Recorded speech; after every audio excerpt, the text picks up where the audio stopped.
Hello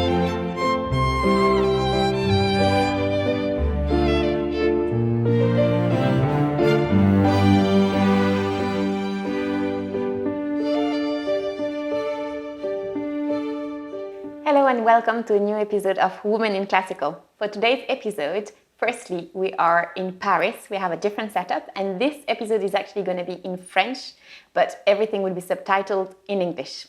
Alors, du coup, bienvenue Victoria. Merci beaucoup d'être avec moi aujourd'hui. Avec plaisir. Donc, du coup, Victoria Deberville, qui est danseuse classique, Exactement. chorégraphe et aussi créatrice de contenu. Voilà, sur les réseaux sociaux.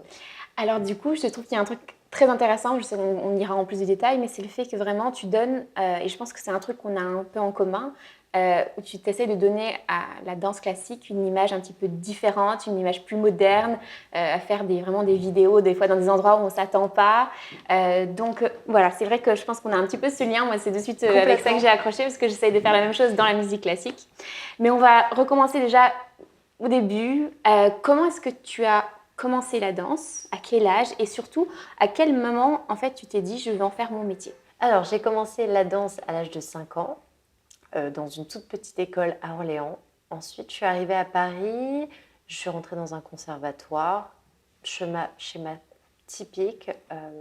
À partir de 8-9 ans, on m'a dit « Oh, tu as du potentiel, tu as le physique, qu'est-ce que tu en penses ?» Et c'est là où j'ai vraiment commencé à me rendre compte que ça pouvait devenir un métier.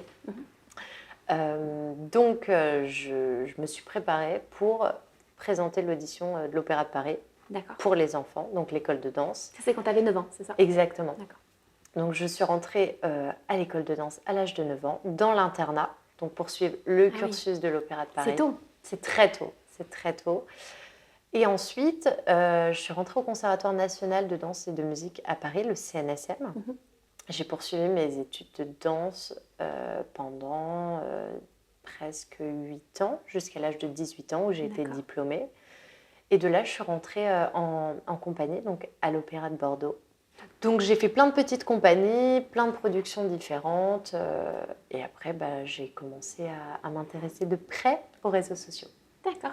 Et du coup, j'imagine, parce que déjà, être en internat à 9 ans, enfin moi je suis partie, j'avais 14 ans, je suis partie en Angleterre, j'ai déjà trouvé ça tôt, c'était génial, c'est une expérience géniale, mais 9 ans c'est très tôt.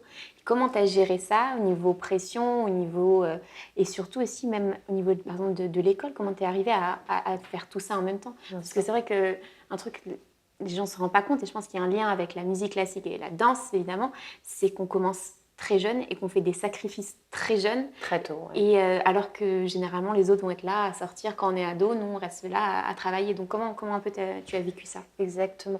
En fait, à 9 ans, j'ai l'impression que je ne me rendais pas vraiment compte.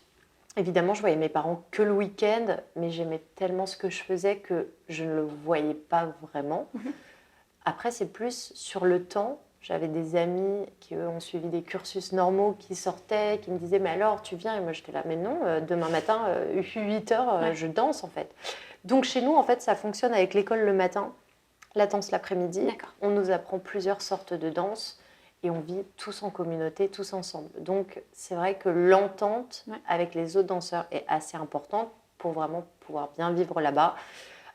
Malheureusement, ça n'a pas été totalement mon cas parce qu'il y a une telle compétition que... C'est ce que j'avais demandé, parce que c'est vrai qu'on a un peu cette idée, alors je ne sais pas si c'est un peu surfait dans les films, etc., mais on a un peu cette idée où des fois il y a une compétition énorme entre nous. C'est totalement vrai, hein. Il y a une vraie compétition qui est très impressionnante chez les enfants de 8-9 ans. Je trouve que c'est vraiment le moment où les enfants se battent pour avoir leur place. Est-ce qu'il y a une pression des parents aussi derrière, des fois ? Je pense que ça dépend des parents. Moi, j'ai des parents qui m'ont vraiment suivie et qui ont été vraiment à l'écoute. Après, évidemment, on a le cas de ballerines complètement poussées par la maman qui veut absolument que sa fille devienne la danseuse étoile et qui va la pousser à prendre énormément de cours de danse, des cours en plus, etc. Depuis tes 8-9 ans, du coup, tu es vraiment dans ce milieu-là et tu es passionnée par ça et tu as envie de te faire ton métier. À quel moment tu as eu vraiment, je ne sais pas, si tu pouvais choisir un moment où ça a été un moment dont tu vas te rappeler toute ta vie, dans ta carrière, je ne sais pas, un jour, un événement, une rencontre, ce serait quoi? J'en ai un qui est très joli. À l'âge de 9 ans, quand je suis rentrée à l'opéra, donc au début, on commence sous forme de stage Ouais. et on n'est pas amené à danser tout de suite sur la scène. J'ai eu de la chance. Une danseuse, malheureusement, était blessée et on m'a demandé de remplacer pour l'ouverture de la saison, donc le défilé. C'était un des moments les plus beaux que j'ai fait danser de ma vie. C'est un souvenir extraordinaire de voir la scène de l'Opéra Garnier. Bon, il y a une pente comme ça, donc il faut être capable de marcher droit, regarder en face de soi, tenir le vent, tenir le dos, etc. Mais c'était fabuleux. Le plus beau moment, c'est celui-ci. Et après ça, je voudrais peut-être parler plutôt du coup des challenges. Donc c'est toujours une partie dans l'interview que j'aime bien parce que on a souvent tendance, et je pense que tu vas sûrement le savoir avec les réseaux sociaux aussi, à montrer un côté toujours un peu brillant. On ne se rend pas compte en fait, et même la plupart des gens ne se rendent pas compte de tout ce qu'on fait pour Bien arriver sûr. où on est aujourd'hui, pour arriver où, voilà, à faire d'une passion un vrai métier, parce qu'il y a évidemment tout un projet là-dedans. Donc, pour toi, quels ont été un peu les problèmes déjà que tu as dû Vaincre. Voilà. Et en tant que dans le monde de la danse, et puis après en tant que femme. Et c'est vrai que dans le monde de la musique classique, c'est un monde qui est très masculin. Du coup, c'est intéressant. Ouais, parce du que côté féminin. C'est assez différent parce que voilà, effectivement, du coup, tu as un côté féminin. Après, je ne sais pas si par exemple dans la chorégraphie, est-ce que c'est aussi. Alors, moi, comme on peut le voir, je suis grande et j'ai fait une poussée de croissance à l'âge de 9 ans. Donc, à l'âge de 9 ans, je faisais déjà 1m65, 12 ans 1m70 et Alors, moi, j'ai jamais sur 15 ans 1m74. Dieu merci, ça s'est arrêté, mais c'est vrai qu'on me l'a beaucoup répété. Et tous les jours, c'était « t'es grande, alors tu dois faire attention à ça, tes mouvements, on les voit plus, donc si c'est pas parfait, eh ben, tu sors, tu n'es pas gardée ». Je sais que l'opéra, plusieurs fois, m'a dit « attention, il ne faut pas être trop grande chez nous, les garçons doivent te porter, il faut préserver aussi le dos des garçons ». Donc, c'est vrai que ça a été un challenge de me dire comment, par mon physique, je peux transformer ça en force. Ouais. Et évidemment, je me suis beaucoup inspirée de danseuses qui font ma taille et qui ont mon gabarit, parce que pour moi, c'était vraiment un challenge. Et quand j'essayais de rentrer dans des compagnies, de nombreuses fois, on m'a dit « vous dansez bien, mais on n'a pas de garçon à votre taille. Donc, sur pointe, vous allez cacher votre partenaire de derrière. Oui. » Donc voilà, ça a été plutôt le gros challenge tout au long de ma carrière, ça a été autour de ma taille. Et une fois que j'en ai fait vraiment une force et que je me suis dit, mais moi j'aime bien voir les danseuses grandes danser, je trouve que c'est différent, elles amènent un caractère différent aussi. Je m'y suis fait. Et c'est vrai que c'est intéressant effectivement de prendre quelque chose qui au départ peut être une faiblesse ou même quelque chose qui va te faire avoir moins confiance en toi et essayer de le tourner en force. Apprendre à s'accepter comme on est, etc. Exactement. Et puis, c'est vrai que dans ma classe de danse, elles étaient toutes plutôt petites et elles étaient toutes de la même taille, en fait. Donc, j'étais la grande Bambi, donc facile à détruire, proie facile, évidemment. Donc, c'est vrai qu'avec les autres filles, ça n'a pas été simple. Moi, je m'attendais plutôt à me faire plein d'amis et me dire que j'allais être dans un environnement très familial. Ça n'a pas été le cas. C'est vrai qu'il y a un truc, et on en a parlé, j'en ai parlé récemment, c'est vrai moi j'ai toujours été, même dans le milieu de la musique, dans mes études, on nous a un petit peu, entre les filles qu'il y avait, on nous a mis en compétition. On a tendance en fait au lieu d'avoir cet esprit de communauté qu'on pourrait avoir, et que les choses changent et on commence à l'avoir, mais on a tendance à nous mettre directement en compétition sur le physique. Surtout sur des choses qui, en soi, même ne rendent pas vraiment en compte. Bien sûr. Mais on te met en compétition au lieu, alors qu'en fait, et j'ai réalisé, moi, il y a même juste quelques années, j'ai réalisé en fait le pouvoir qu'on peut avoir si, au lieu de voir une autre femme comme une compétition qui va faire dans la même chose, mais plutôt comme on peut s'entraider, on peut avoir une vraie communauté sur laquelle on peut compter, on peut s'entraider, on est toutes différentes, on a toutes nos... Bien sûr. Après, c'est vrai que, je dirais, à l'école de danse, malheureusement, comme chaque année, il y a plein de danseurs qui partent. Ouais. On ne peut pas avoir ce côté famille ancré tous ensemble, on se bat ensemble. Malheureusement, ça n'existe pas parce qu'on sait que peut-être ta meilleure copine partira à la fin de l'année et que peut-être on va renvoyer 5 élèves sur une promo de 10. Ouais. Donc, ce qui est Il y a énorme. vraiment, Donc, chacun se bat pour sa pour- place. ouais. En revanche, dans les compagnies, là, ça Là, devient c'est différent. très différent, exactement. Mm, Je trouve que là, on peut retrouver beaucoup plus ce côté famille, beaucoup de danseurs, coach aussi d'autres danseurs. Ouais. Et ça, c'est top parce que ça amène justement cette envie de donner ce qu'on a Ouais. appris. Voilà, on le trouve plutôt plus tard chez nous. Et j'étais intéressée aussi du coup, dans le monde de la chorégraphie. Mhm. Comment donc tu es un petit peu rentrée là-dedans et comment en fait, parce que du coup on a une place différente. Alors je sais pas, ouais, tu vas me pouvoir me dire, mais par exemple dans la musique, des musiciennes, mais non il y en a beaucoup, mais par exemple quand on va parler d'un producteur, ça va être généralement un homme. Quand on va parler Ouais. d'un chef d'orchestre, ça va être généralement des hommes. Compositeurs. Donc est-ce que du côté de la chorégraphie, ça change un petit peu? En tant que chorégraphe, ce qui est chouette, c'est que déjà, on va travailler tout seul ou voir avec un assistant. Donc, on ne va pas se retrouver déjà avec tous les autres chorégraphes. Ouais. Ça arrive plutôt rarement. Je me suis toujours sentie plutôt à ma place. C'est vrai que moi, très vite, ça a été plutôt de la chorégraphie pour des pubs. Ça n'a pas été vraiment pour le ballet, en tout cas à l'heure actuelle, même si j'aimerais beaucoup. Ça a été plus dans des pubs, dans une création que j'ai fait en Ukraine, à Kiev, d'un duo. Voilà, j'ai plutôt pour l'instant été dans cette rubrique-là. Je n'ai pas senti, là tout de suite, le sentiment de, en tant que femme, de ne pas être légitime d'être à cette place-là. Après, dans le milieu de la danse, on a des femmes chorégraphes depuis toujours. Je m'inspire énormément aussi de Pina Bausch, qui est pour moi vraiment une grande référence dans le milieu de la danse et de la chorégraphie, et qui, elle, a imposé tout de suite ce côté très fort, très féminin, à danser avec beaucoup de femmes, à vraiment vouloir rendre les femmes girl power et très présentes et toujours dans des rôles très importants. Donc je trouve qu'elle a plutôt amené d'ores et déjà ce truc-là, qui a fait que les autres, après, tu vois, ont eu la chance de pouvoir venir, parce qu'elle avait ouvert ses portes. C'est ça. Mais c'est vrai que c'est très important d'avoir un peu ces figures dans le monde. Et c'est vrai que dans le monde du classique, il y a eu certaines figures et malheureusement, pour beaucoup, elles ont été oubliées.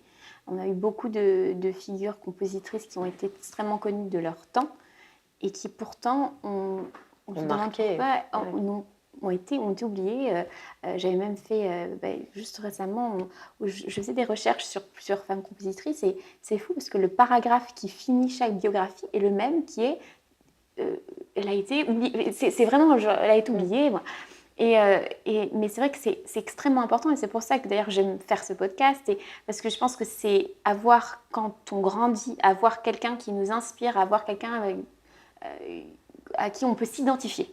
C'est super important. Bien et sûr. Du coup, je vais enchaîner sur la prochaine question. Pour toi, quelles a été un peu justement les figures qui t'ont inspiré, qui ont fait que même dans les moments difficiles, tu te dis non, je vais continuer, je vais y arriver? Alors, il y en a eu beaucoup. Elles ne venaient pas toutes du monde du ballet.